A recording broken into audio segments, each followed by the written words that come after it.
MBN 종합뉴스 오늘 주요 뉴스입니다. 영국에서 열린 G7 정상회의 만찬장에서 문재인 대통령과 스가 일본 총리가 1분 정도 대면했습니다. 세계적으로 코로나19 백신 접종이 속도를 내면서 G7 정상들의 만남은 노 마스크로 이뤄졌습니다. 서울시 공공자전거 따릉이를 타고 국회로 첫 출근한 이준석 국민의힘 신임 당대표가 김기현 원내대표와 당직 인선을 위한 비공개 회동을 가졌습니다. 여권에서는 정세균 전 국무총리가 오는 17일 출마 선언을 하는 등 대권 주자들의 행보에 속도가 붙고 있습니다. 광주 붕괴 참사 건물의 철거를 담당한 한솔기업 외에 철거왕으로 불리던 인물이 설립한 다원 ENC가 철거 공사에 개입한 것으로 드러났습니다. 그런데 원청인 한솔기업 역시 다원이 쪼갠 자회사라는 의혹이 제기됐습니다. MBN이 단독 보도합니다. 대구에서 얀센 백신을 접종한 30대가 사흘 만에 숨져 당국이 조사에 나섰습니다. 다음 달부터는 해외에서 백신을 맞으면 국내 직계가족 방문이나 사업, 학술 등의 목적으로 입국할 경우 자가격리가 면제됩니다. 오늘부터 전동 킥보드를 탈 때 헬멧 없이 탔다가 걸리면 범칙금을 내야 합니다. 하지만 한 달간의 계도 기간이 끝나고 시행 첫날인 오늘도 현장에선 헬멧 착용 등이 여전히 지켜지지 않고 있습니다.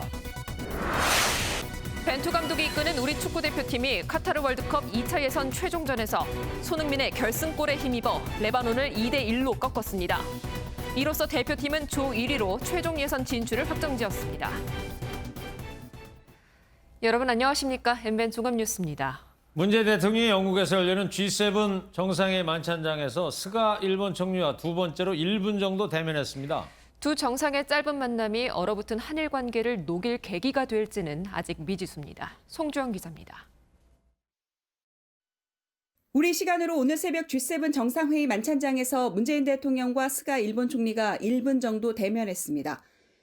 일본 민영방송사 뉴스네트워크인 ANN이 첫 보도했는데 문 대통령과 김정숙 여사가 스가 총리 부부에게 다가갔고 서로 고개 숙여 인사했습니다.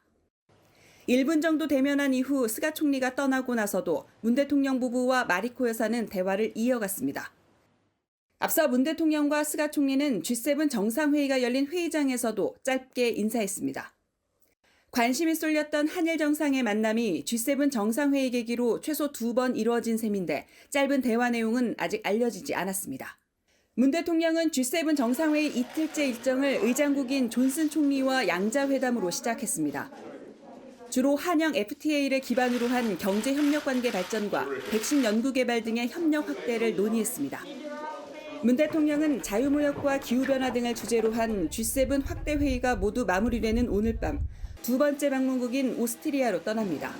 MBN 뉴스 송주영입니다. 이번 G7 정상회의에 참석한 각국 정상들은 모처럼 노마스크 차림으로 반갑게 인사를 나눴습니다. 2년 연속 G7에 초청된 문재인 대통령에 대한 주최국 영국의 환대에도 눈길을 끌었는데요. 존슨 총리는 스가 일본 총리 만날 땐 마스크 썼지만 문 대통령 내외는 마스크 없이 맞이했다고 합니다. 조창훈 기자입니다. 영국 코널 카비스베이의 부인인 김정숙 여사와 팔짱을 끼고 들어서는 문재인 대통령. 의장국인 영국의 존슨 총리 부부와 얼굴에 환한 웃음을 지으며 반갑게 팔꿈치 인사를 주고받습니다. 이번 G7 정상회의는 양자회담은 물론 참가국 정상들이 모두 모이는 다자회의까지 노마스크 차림으로 이뤄졌습니다. 문 대통령에 대한 환대도 눈길을 끌었습니다.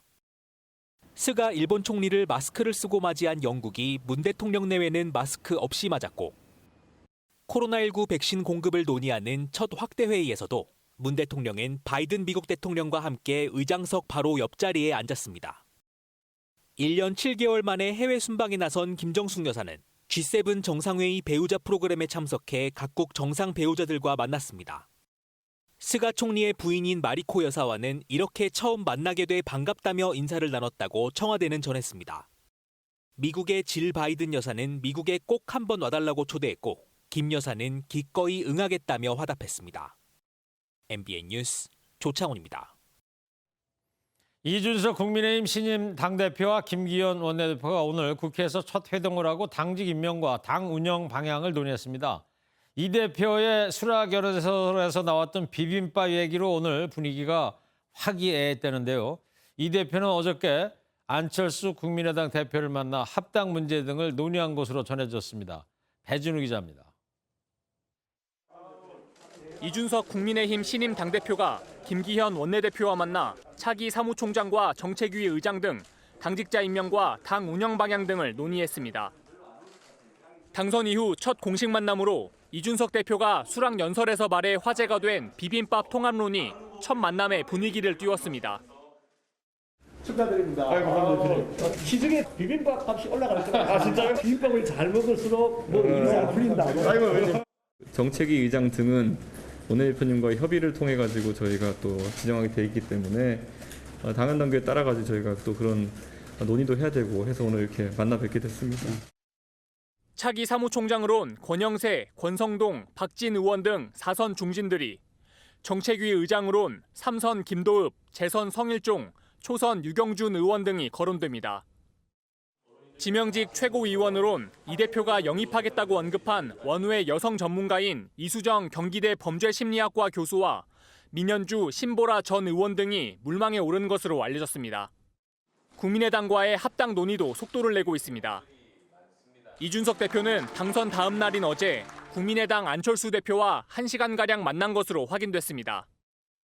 이 대표가 전화를 걸어 만남을 제안했고 안 대표가 수락해 수락산 근처 카페에서 배석자 없이 만난 것으로 전해졌습니다.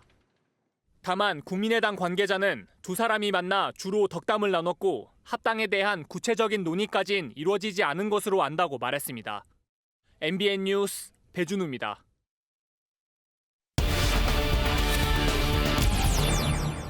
네, 이번 주 정치권에서 가장 뜨거운 소식은 아무래도 영선의 30대 당대표 이준석 국민의힘 신임 당대표 선출 소식이겠죠.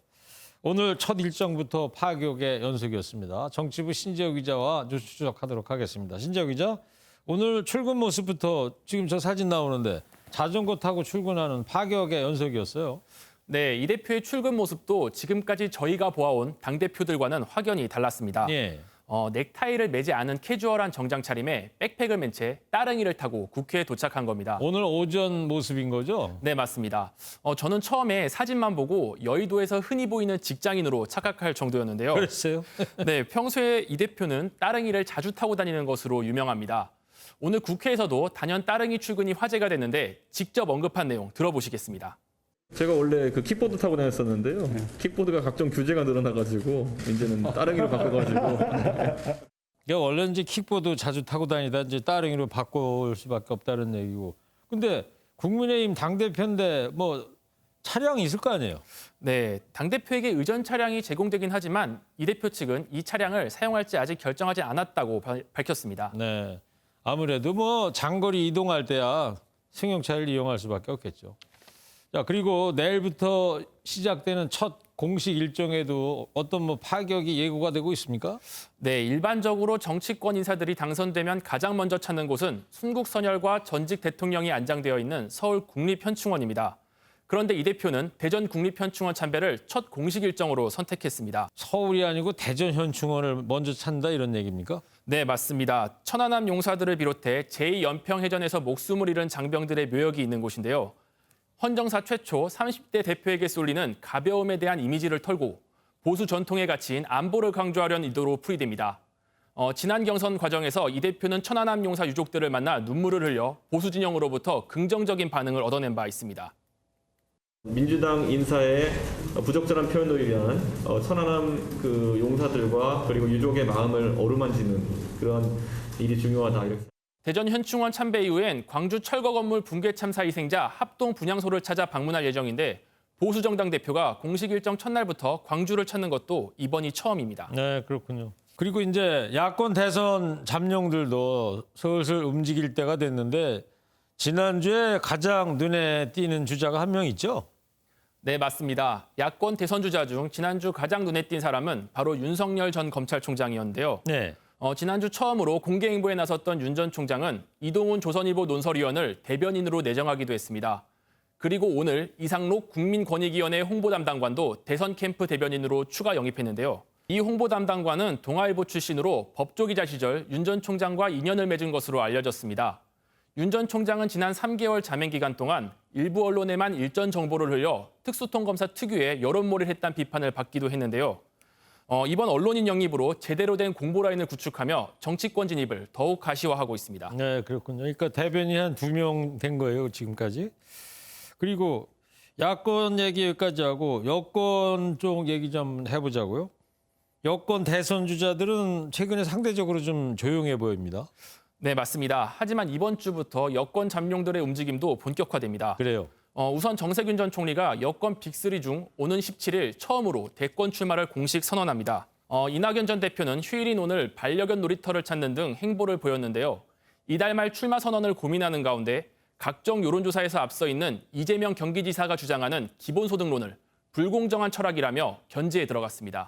추미애 전 법무장관은 오늘 MBN에 출연해 이달 내로 대권 출마에 대한 입장을 밝히겠다고 했습니다. 이달 안에는 어쨌든 결정을 내리시겠다. 네. 다른 후보들 움직임 어떻습니까? 네, 김두관 의원도 내일 부산에서 출판 기념회를 열면서 예열에 들어가고 이미 출마를 선언한 이광재 의원은 오늘 대담집을 출간하며 대권 행보를 이어갔습니다. 네, 알겠습니다. 잘 들었습니다. 신재호 기자였습니다. 네, 서울에서 50대 여성이 별거 중이던 남편을 흉기로 살해한 혐의로 경찰에 붙잡혔습니다. 말다툼 도중에 벌어진 일인데 아들 신고로 병원으로 옮겨졌지만 남편은 결국 숨졌습니다. 김도현 기자입니다. 서울 금천구의 한 아파트입니다. 어제 저녁 9시쯤 50대 여성이 자신의 남편을 흉기로 찌르는 사건이 벌어졌습니다.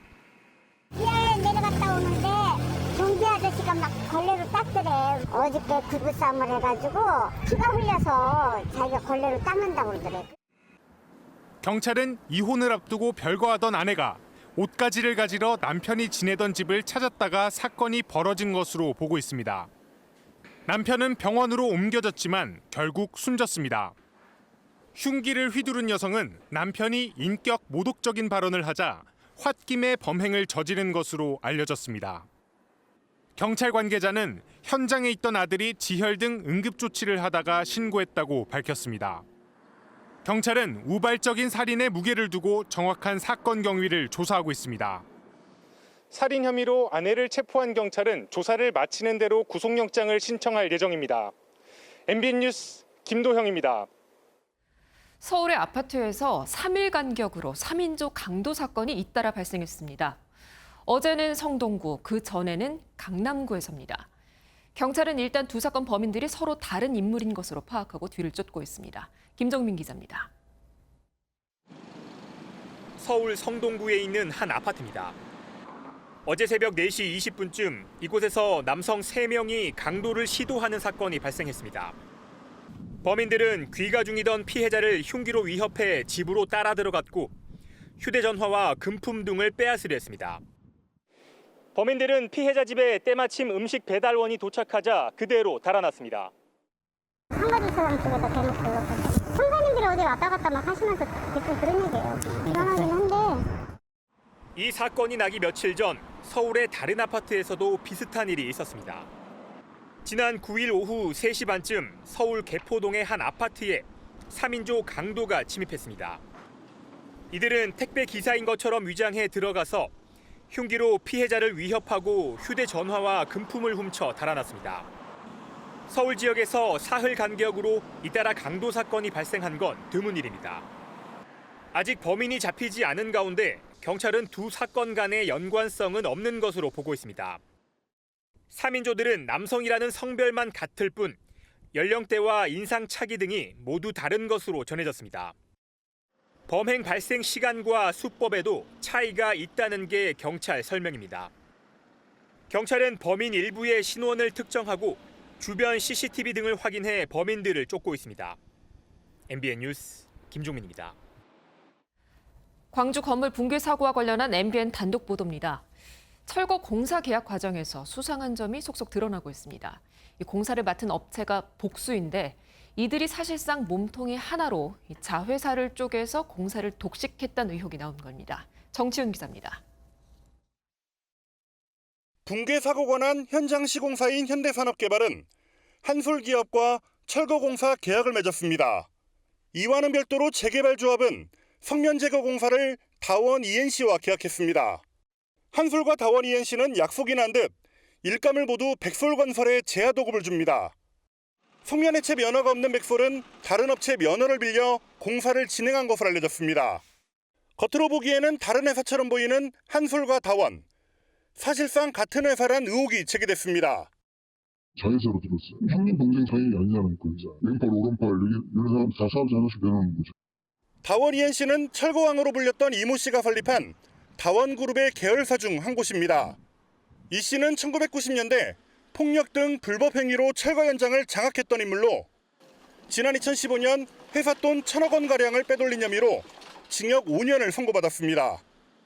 이후 은밀하게 몇몇 자회사를 쪼개 여전히 재개발 철거 공사에 관여하고 있는 것으로 추정됩니다. 다원이 이제 전국적으로 찍혔잖아요. 이 사람 앞으로 내고 저 사람 앞으로 내고 해가지고 관리는 자기들이 하는 거죠. 다. 경찰은 다원과 재개발 조합과의 계약 과정에서 불법은 없었는지 등 관련 조사를 이어가고 있습니다. MBN 뉴스 정춘우입니다. 경찰은 주말에도 공사 관계자를 불러 조사하며 수사에 속도를 내고 있는데요. 감리 담당자가 사고 당일 현장에 가지 않은 것으로 확인되면서 중요 단서인 감리 일지가 작성이 안 됐을 가능성이 제기되고 있습니다. 강세현 기자입니다. 경찰은 주말에도 시공사 관계자 등을 불러 사고 원인을 파악하는 데 주력했습니다. 하지만 사건의 중요한 증거인 사고 당일 감리 일지는 확보하지 못했습니다. 경찰이 감리업체를 압수수색했지만 자료 확보에 실패한 건데 CCTV에는 감리사 A씨가 사고 다음 날 사무실에서 무언가를 가지고 나가는 모습이 찍혔습니다. 자료를 은폐했다는 의혹이 불거지는 가운데 A씨는 이번 사건과 관련 없는 자료를 가져갔다고 주장한 것으로 알려졌습니다. 게다가 A씨가 사고 당일 공사 현장에 가지 않은 것으로 확인되며 감리일지 자체가 없을 가능성도 제기되고 있습니다. 경찰 관계자는 실제로 감리일지를 작성하지 않았는지와 감리 의무 준수 여부 등을 포함해 다방면으로 조사할 방침이라고 밝혔습니다. 경찰은 사고 현장의 장애물 정리가 완료되는 대로 정밀 합동 감식을 진행하는 한편 사고 관련자 조사도 이어갈 예정입니다. 휴일을 맞아 합동 분향소에는 추모 발길이 이어지는 가운데 오전에는 희생자 3명에 대한 발인이 엄수됐습니다. 내일 고교생 희생자 등 2명에 대한 발인이 진행되면 이번 사고로 숨진 9명의 장례가 마무리됩니다. MBN 뉴스 강선입니다.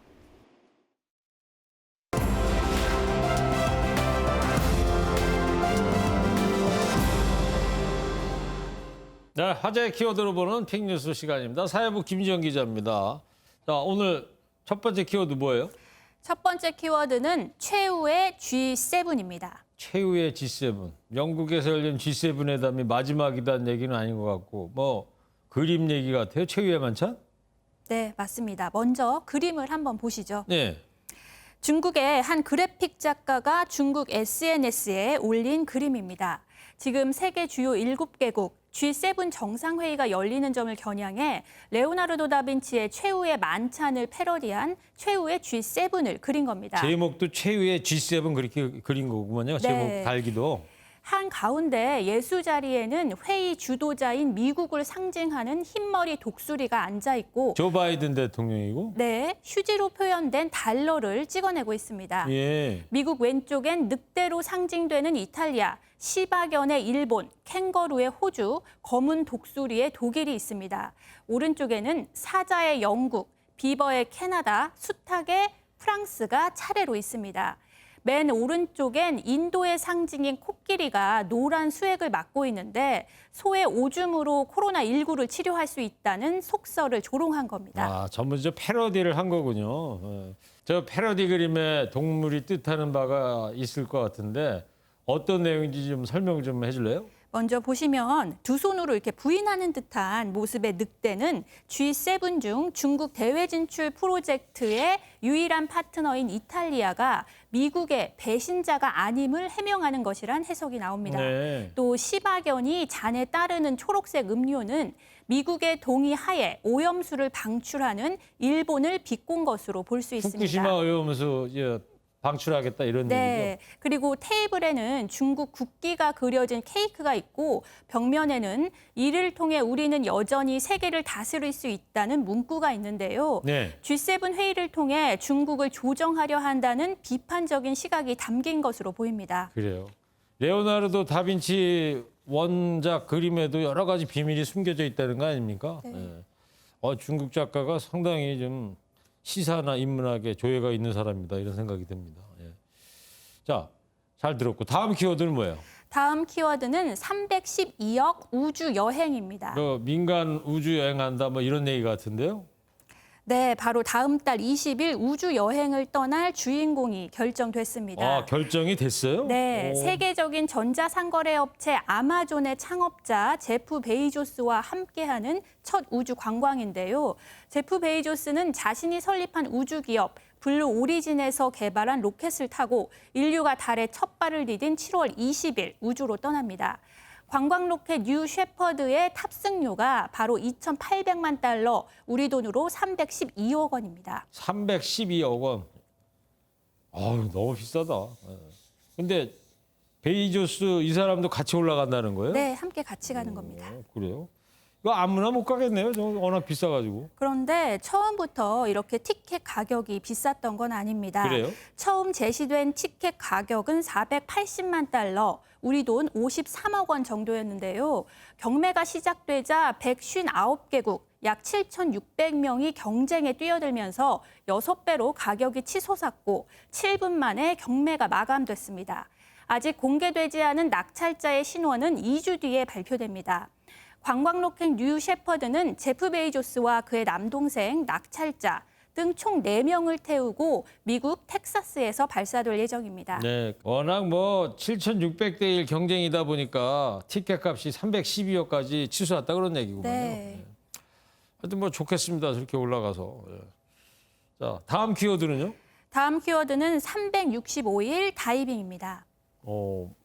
어떤 사연이 있길래 1년 내내 다이빙을 했나 보죠? 미국 시카고에서 버스 운전을 하는 한 50대 남성은 지난해부터 하루도 빠짐없이 호수에 다이빙했다고 합니다. 네. 그리고는 꼭 1년째인 현지 시각인 어제 미시간호와 이어진 몬트로즈 항구를 찾아 365번째 다이빙을 했습니다. 네. 지금 저 모습입니까? 네. 한 마리 새 같습니다. 근데 왜 저렇게 한다는 거예요? 처음엔 단순히 술을 깨려고 한 다이빙이었습니다. 그런데 다이빙 이후에 스트레스가 사라지는 쾌감을 느끼면서 코로나19로 쌓인 일상의 스트레스를 바로 이 다이빙으로 해소하는 습관이 생긴 겁니다. 네. 추운 겨울에도 살얼음을 직접 깨고 구멍을 만들어 잠수하는 정성도 보였습니다. 이 남성은 주변 사람들이 자신의 도전을 격려한 점도 1년 다이빙 기록에 성공할 수 있었던 이유라고 밝혔습니다. 네, 뭐든지 참 정성을 다해야지 되는 것 같습니다. 매일 30분씩 10년 하면 1만 시간을 하면 뭐든지 이뤄낼 수 있다는 그런 이야기도 떠오릅니다. 네, 지금까지 김지영 기자였습니다. 네, 인천에서 동거하는 여성의 5살 아들을 때려 중태에 빠뜨린 20대 남성이 구속됐습니다. 아이의 엄마 역시 아들을 상습 학대한 혐의로 구속됐습니다. 윤기란 기자입니다. 구속영장 심사를 받으러 법원으로 온 20대 엄마와 그녀의 동거남입니다. 취재진 앞에서 동거남은 학대를 인정한다고 말했지만 피해 아동의 엄마는 침묵했습니다. 하고 싶은 말씀 있으세요? 죄송합니다. 가해 남성은 지난 10일 오후 인천시 남동구에 있는 한 빌라에서 동거녀의 5살 아들을 때려 머리 등을 크게 다치게 한 혐의를 받습니다. 병원으로 옮겨진 아이는 뇌출혈 증상을 보여 바로 수술을 했지만 의식을 찾지 못하고 있습니다. 긴급 체포된 남성은 목말을 태워주다가 실수로 떨어뜨렸다며 혐의를 부인했지만 추가 조사에서 결국 범행을 실토했습니다. 아이의 엄마도 평소 말을 듣지 않거나 공부를 하지 않는다며 상습적으로 학대한 것으로 조사됐습니다. 지난해 9월엔 엄마가 효자손을 들고 아이를 심하게 혼낸다며 이웃이 경찰에 신고한 사실도 확인됐습니다. 하지만 당시 출동한 경찰은 학대 정황을 밝히지 못하고 입건하지 않았습니다. 법원은 도주의 우려가 있다며 이들에 대한 구속영장을 발부했습니다. 경찰은 이들에 대한 추가 조사를 통해 그동안 확인된 학대 말고도 또 다른 범행이 있었는지 따져볼 방침입니다. MBN 뉴스 윤기란입니다.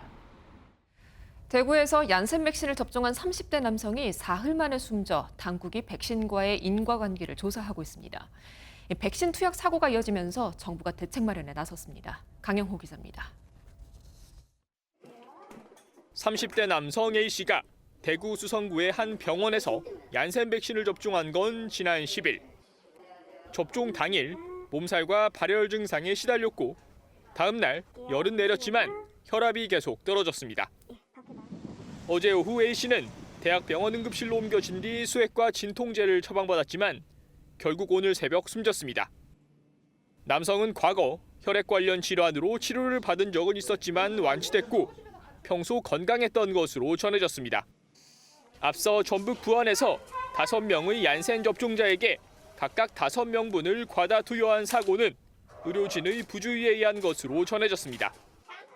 화이자나 아스트라제네카와 달리 별도 주사기가 없는 얀센 백신은 1인당 투여량인 0.5ml씩 나눠 접종해야 하는데 해당 의원은 3ml 용량의 일반 주사기에 통째로 담아 접종한 것입니다. 투약 사고가 계속되자 정부는 대책 마련에 나섰습니다. 만 개가 넘는 의료기관에서 접종을 하고 있다 보니 그래서 의료기관에서의 실수들이 다소 나타나고 있습니다. 현재 개선 방안들을 방대본에서 지금 논의 중에 있어서 전북도는 투약 실수를 한 의원에 대해 민간 위탁 의료기관 취소 절차를 밟고 위법 여부가 있는지 조사하고 있습니다. MBN 뉴스 강영호입니다. 다음 달부터 해외에서 코로나19 백신을 맞고 국내 직계가족 방문이나 사업, 인도적 목적으로 입국 시에 자가격리가 면제됩니다. 그리고 내일부터는 실외 스포츠 경기장과 대중음악 공연장 입장 가능 인원이 대폭 늘어납니다. 강대엽 기자입니다. 다음 달 1일부터 해외에서 코로나19 백신을 맞았더라도 국내 입국 후 자가격리가 면제됩니다. 단 관광 목적이 아닌 중요 사업, 인도적 목적이나 직계가족 방문을 위해 입국한 경우에만 적용됩니다. 세계보건기구가 긴급 승인한 백신을 권장 횟수만큼 접종하고 2주가 지난 후 제외 공간에서 격리 면제를 신청해야 합니다. 국내 접종 완료자가 해외로 출국했다가 입국했다면 격리 면제 혜택을 주고 있었지만 제외 국민이나 해외 유학생에겐 적용되지 않고 있었습니다. 이들에게도 격리 조치가 면제되는 건데 남아프리카 공화국, 브라질 등 변이 바이러스 유행국에서 입국했다면 면제를 받을 수 없습니다. 내일부터 3주 동안 현행 사회적 거리두기 단계가 유지되는 가운데 실외 스포츠 경기장과 공연장에 대해서는 관람 인원 규제가 완화됩니다. 축구장, 야구장 등 실외 경기장은 2단계에서 10%였던 관중 수가 30%로 1.5단계에선 50%로 늘어납니다. 100명 미만까지 입장 가능했던 대중음악 공연장도 실내외 구분 없이 최대 4,000명까지 들어갈 수 있게 됩니다. 다만 음식 섭취와 육성 응원 금지, 좌석 간 1m 이상 거리두기와 같은 방역 수칙은 철저히 준수해야 합니다. 오늘 코로나19 신규 확진자는 452명으로 지난 8일 이후 닷새 만에 400명대로 내려왔습니다. MBN 뉴스 강대엽입니다. 오늘부터 전동 킥보드를 탈 때 헬멧 없이 타다가 적발되면 범칙금을 내야 합니다. 한 달간의 계도 기간을 거치고 범칙금 부과 시행 첫날이었는데요. 현장에서는 헬멧 착용한 분들을 찾아보기가 어려웠다고 합니다. 조동욱 기자입니다. 서울의 한 대학가. 헬멧을 쓰지 않은 전동 킥보드가 거리를 활보합니다. 심지어 2명이서 함께 킥보드를 타고 다니기도 합니다. 인근에 있는 한강공원도 상황이 크게 다르지 않습니다. 한 달간의 계도 기간이 끝나면서 범칙금 부과가 시작된 첫날이지만 전동 킥보드 헬멧 착용은 여전히 지켜지지 않고 있었습니다.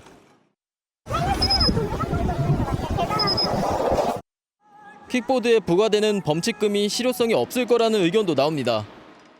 동네에서 앞에 뭐 얼마 조금 안 되는 거리 가는데 그거를 뒤에 다 착용하고 다니면서 이걸 타고 다니는 사람들이. 도로교통법이 개정된 이후 공유 킥보드 안전모 착용률이 3%가 채 되지 않는다는 조사 결과도 나왔습니다. 시행 전과 비교하면 겨우 2.5% 늘었을 뿐입니다. 몇 년 전에도 자전거를 헬멧 착용 의무화를 시켰다가 유아무화된 경우가 똑같다고 볼 수가 있습니다. 근본 문제가 해결이 안 된 상태거든요. 자전거 헬멧처럼 전동 킥보드의 헬멧 미착용 등을 단속하는 실효성이 낮을 것이라는 비판이 나오는 가운데 안전까지 모두 잡을 수 있는 대책이 필요하다는 지적입니다. MBN 뉴스 조동욱입니다. 미국에서는 주말 동안 시카고를 포함해 곳곳에서 총격 사건이 이어졌습니다. 30명 넘는 사상자가 나는데 피해자는 주말을 즐기던 무고한 시민들입니다. 전민석 기자입니다. 주말밤을 즐기려는 사람들로 북적이는 시카고 거리에서 잇따라 총성이 울립니다. I know I heard bop bop. I looked up at the crowd that was in front of me and I seen people scattering like this and I seen like 2 people hit the floor. 남성 2명이 보도에 있는 행인을 향해 총을 쏴 20대 여성이 숨지고 9명이 다쳤습니다.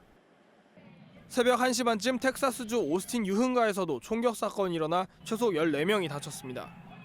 2 victims that remain in critical condition, and then we have 12 victims that right now are in stable condition.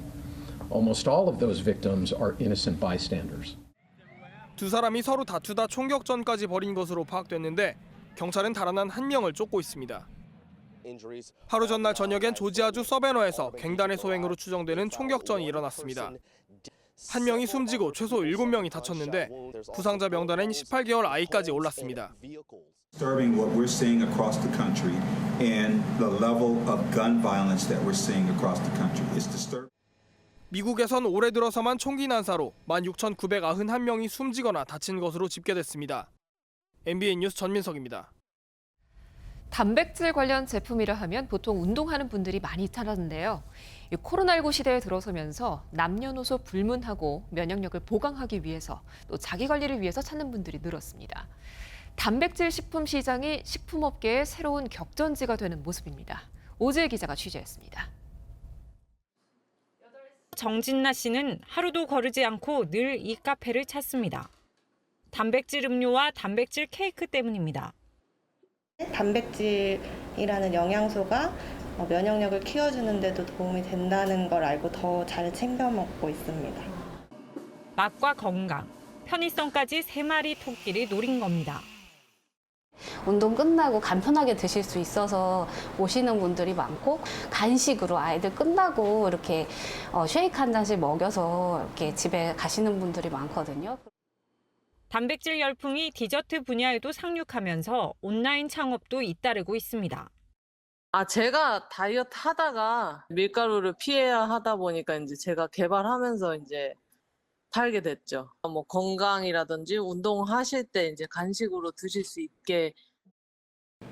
별다른 마케팅이 없었는데도 단백질 제품 시장은 급성장 중입니다. 올해 시장 규모는 2018년보다 약 4배 이상 늘어난 3,300억 원으로 추산되고 있습니다. 유업계는 물론 식품업계까지 잇따라 경쟁에 뛰어들고 있습니다. 저희는 초기에는 노년들만 이런 단백질이라든가 건강에 대해서 관심이 있을 줄 알았는데 20대 분들도 자기 관리는 당연한 걸로 말씀하신 것처럼 그렇게 생각하기 때문에 그런 트렌드가 반영된 게 지금 단백질 제품인 것 같다. 하루에 50에서 60g 정도 섭취해야 하는 단백질은 필수 영양소로 부족하면 근손실, 허기와 혈당 상승, 탈모와 피로 등을 일으킬 수 있습니다. 하지만 한꺼번에 너무 많이 먹으면 신장 기능이 떨어질 수 있어 주의해야 합니다. 너무 많은 단백질을 마치 물 마시듯 먹을 수가 있거든요. 네네. 그렇게 되면 과잉 섭취로 신기능에 문제를 일으킬 수 있는 점. 또 전문가들은 간질환 환자들의 경우 단백질 분해 시 독소 배출이 어려운 만큼 균형 있는 섭취가 중요하다고 입을 모읍니다. MBN 뉴스 오지혜입니다.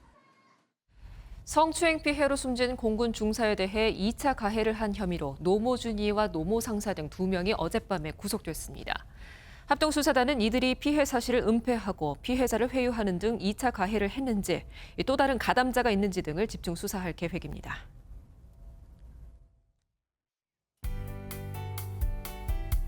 오늘 참 덥네요라는 말이 일상이 되었습니다. 서울 등 전국 대부분이 30도 안팎까지 오르면서 오늘도 불볕더위가 이어졌는데요. 주 초중반은 맑은 날씨에 한낮 기온이 크게 오르는 고온 현상에 더해서 자외선 지수도 높을 것으로 보입니다.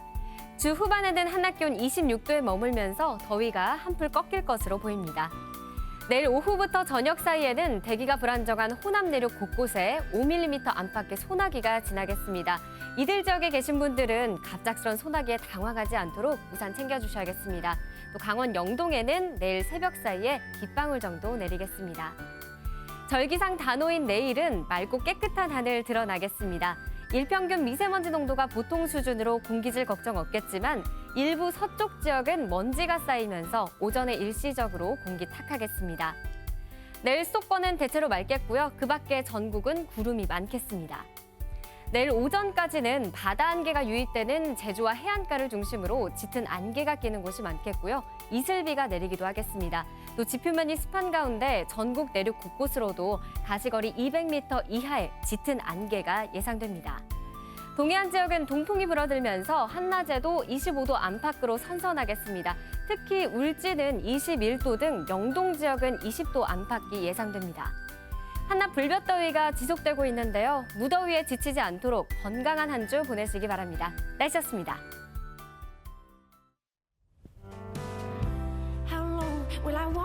네, 이 노래 영화 어바웃 타임에 나온 노래입니다. How Long Will I Love You입니다. 아니 갑자기 웬 영화입니까? 영화 촬영지가 바로 지금 G7 정상회담이 열리는 영국 남서부 콘월이라는 휴양지입니다. 네. 근데 문재인 대통령을 비롯해서 세계 정상들이 노마스크 기념 촬영에서 화제잖아요. 네, 부럽습니다. 참, 우리는 언제 마스크를 벗을까요? 저는 다음 달부터 이제 야외에서 마스크 벗습니다. 백신 접종하셨군요. 네, 사흘 전에 아스트라제네카 1차 했죠. 부럽죠? 참 부럽습니다. 저도 자녀 백신 광클릭 중인데 안 되고 있거든요. 자, 우리 시청자 여러분 접종 기회 놓치지 마시고요. 네, MBN 종합뉴스는 여기서 모두 마치겠습니다. 함께해 주신 여러분 고맙습니다.